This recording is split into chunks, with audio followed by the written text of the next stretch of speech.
আজ বানাবো চারাপোনা মাছ মশলা দিয়ে ভাজি।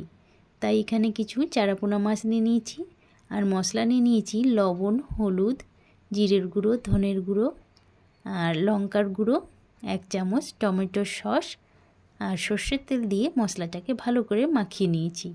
এরপর একে একে মাছগুলো দিয়ে মশলাটাকে ভালো করে মাছের সাথে মাখিয়ে নিয়েছি। একদম ভালোভাবে মশলাটাকে মাখিয়ে নিতে হবে মাছের গায়ে।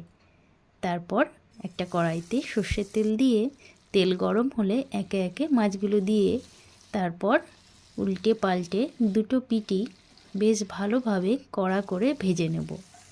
দুটো পিঠ ভালোভাবে কড়া করে ভেজে নিয়ে তারপর একে একে নামিয়ে নেব। ব্যাস হয়ে গেল আজকের চারাপোনা মাছ মশলা দিয়ে ভাজি, যেটাকে তোমরা সবাই বলে থাকো ফিশ ফ্রাই। তারপর একটু সাজিয়ে নেব ধনেপাতা কুচি আর পেঁয়াজ দিয়ে।